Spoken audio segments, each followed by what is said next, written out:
मैंने अपनी एक वीडियो में आपको चिप्स इजाद होने की कहानी बताई थी, लेकिन वो पैकेट वाले चिप्स थे।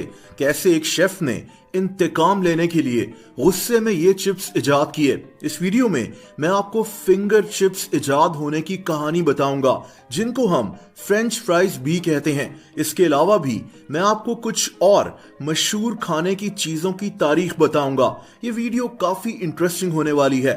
दोस्तों, चिप्स यानी फ्रेंच फ्राइज खाने का शौक शायद हम सबको ही है। बहुत से लोग समझते हैं कि क्योंकि इनको फ्रेंच फ्राइज कहा जाता है तो ये फ्रांस में इजाद हुए, लेकिन ऐसा नहीं है। वैसे तो फ्रेंच फ्राइज इजाद होने की कई कहानियां मशहूर हैं, लेकिन उनमें से सबसे ऑथेंटिक कहानी बेल्जियम की है।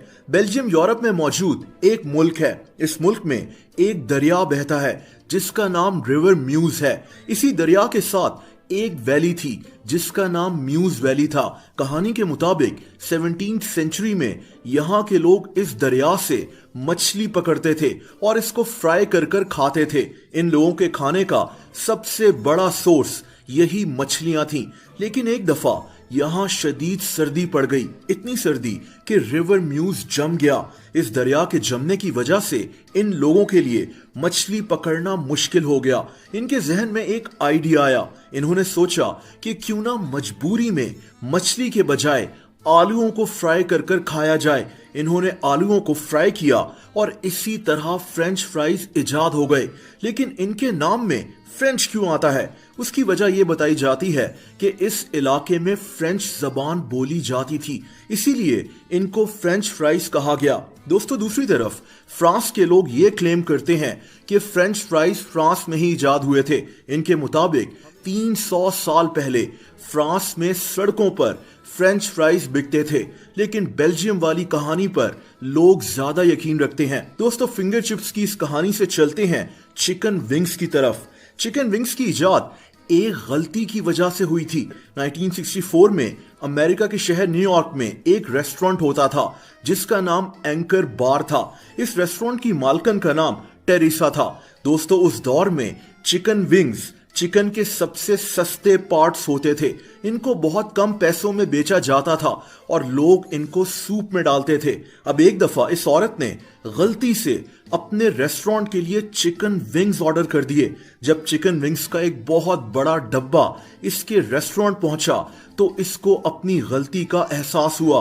लेकिन इस औरत ने सोचा कि अब इन विंग्स का कुछ किया जाए। इसने इन विंग्स को फ्राई किया और इन पर हॉट सॉस और चीज डालकर अपने बेटे को खिलाए। ये रेसिपी इतनी मशहूर हो गई कि चिकन विंग्स भी इसी रेस्टोरेंट से अमेरिका और फिर पूरी दुनिया में मशहूर हो गए। दोस्तों, फ्राइड चिकन की इजाद का क्रेडिट स्कॉटलैंड को जाता है।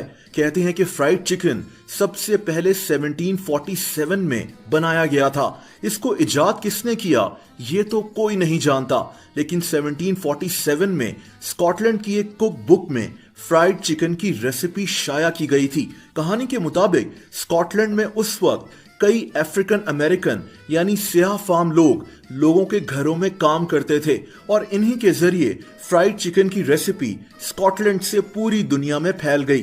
दोस्तों, बात अगर नगेट्स की की जाए तो नगेट्स की तारीख ज्यादा पुरानी नहीं है। नगेट्स इजाद करने का क्रेडिट एक साइंटिस्ट रॉबर्ट सी बेकर को जाता है। ये आदमी अमेरिका में रहता था। इसने नगेट्स एक लेबोरेटरी में बनाए थे। ये लेबोरेटरी कॉर्नेल यूनिवर्सिटी में थी। इस आदमी ने अपनी जिंदगी में चिकन से कई चीजें इजाद की हैं। नगेट्स बनाने के लिए इसने चिकन के उन हिस्सों को इस्तेमाल किया जिनको लोग ज्यादा नहीं खाते थे। इसी ने यह भी आइडिया दिया कि नगेट्स को फ्रीज किया जाए और बाद में फ्राई किया जाए, और बस इसी तरह नगेट्स दुनिया में इंट्रोड्यूस हो गए। दोस्तों, क्या आप जानते हैं कि मिल्क शेक किस तरह इजाद हुआ? मिल्क शेक को 1922 में अमेरिका में इजाद किया गया था। अमेरिका में एक मशहूर फार्मेसी स्टोर है जिसका नाम वॉलग्रीन्स है। इसी स्टोर की एक ब्रांच में एक आदमी काम करता था। इसका नाम आइवर कॉल्सन था।